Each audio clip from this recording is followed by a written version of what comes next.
வணக்கம். இப்போ நம்ம ஆண்டவன் லைட் ஒர்க்ஸ்லேருந்து காரமடை கோயம்புத்தூர் மாவட்டத்தை சேர்ந்த மாணிக்கராஜ் விக்னேஷ்குமார் எடுத்துட்டு போன மிஷினரிஸ் பற்றி இந்த வீடியோவில் பார்க்கலாம். இவங்க எடுத்திருக்க மாடல் இரும்பு செக்கு, மரச்செக்கு, ஃபில்டர் மிஷின் ஒரு கம்ப்ளீட் செட்டப்பாக நம்ம கிட்ட இருந்து எடுத்துட்டு போயிருக்காங்கங்க. இவங்க எடுத்திருக்க இரும்பு செக்கு பார்த்தீங்கன்னா 10 ஹெச்பி மோட்டரில் 3 ஃபேஸ் லைன் கனெக்ஷனில் ரன் பண்ணுற மாதிரி வரும். பேட்சுக்கு எள்ளு கடலையாக இருந்துச்சுன்னா 12 கிலோ, தேங்காவாக இருந்துச்சுன்னா 15 கிலோ போட்டுக்கிற மாதிரி வருங்க.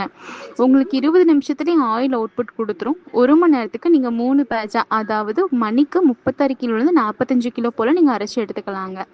அடுத்த மாடல் மரச்சிக்கு. இது உங்களுக்கு 3 ஹெச்பி 3 ஃபேஸில் ரன் பண்ணுற மாதிரி வரும். இவங்க எடுத்திருக்க மாடலோட நேம் உட் சாம்பியன் எஸ்எஸ் பிரீமியம். இந்த மாடலில் பேட்சுக்கு எள்ளு கடலையாக இருந்துச்சுன்னா 10 கிலோ, தேங்காவாக இருந்துச்சுன்னா 12 கிலோ போட்டுக்கலாம்.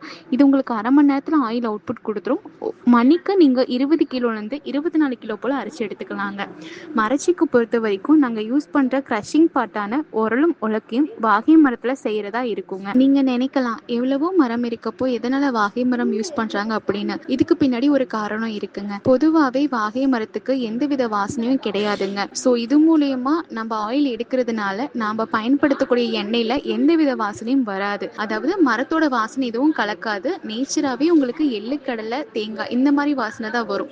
ஸோ அதனால இது ஒரு ஆயில் எக்ஸ்ட்ராக்ஷனுக்கு பெஸ்ட்டாக இருக்குதுங்க. அடுத்ததான் இவங்க எடுத்திருக்க மாடல் ஃபில்டர் மிஷின். இந்த மிஷின் பார்த்தீங்கன்னா 18க்கு 7 ஃப்ரேமுங்க. இது 1 மணி நேரத்துக்கு உங்களுக்கு 40 லிட்டர் வரைக்கும் ஆயிலை ஃபில்டர் பண்ணி கொடுக்கும். இந்த ஃபில்டர் மிஷின் மூலமா நீங்க ஃபில்டர் பண்றதுனால வர ஆயில் அவுட்புட் பார்த்தீங்கன்னா உங்களுக்கு 5 மைக்ரான் அளவுக்கு டஸ்ட் பார்ட்டிகல்ஸை கிளியர் பண்ற மாதிரி வருங்க. இது போல உங்களுக்கும் புதுசா ஆயில் மில் பிசினஸ் ஸ்டார்ட் பண்ணணும், ஒரு கம்ப்ளீட் செட்டப்பா எல்லா மிஷினரியுமே ஒரே இடத்துல வாங்கணும்னு நினைச்சீங்க அப்படின்னா நீங்க நம்ம ஆண்டவர் லைட் ஒர்க்ஸை கான்டாக்ட் பண்ணுங்க. இது போல ஆயில் மில் செட்டப்புக்கு தேவையான இன்ஃபர்மேஷன் தெரிஞ்சுக்க நம்ம ஆண்டவர் லைட் ஒர்க்ஸை சப்ஸ்கிரைப் பண்ணுங்க. மறக்காம பெல் ஐகானை பிரஸ் பண்ணுங்க. தேங்க்யூ.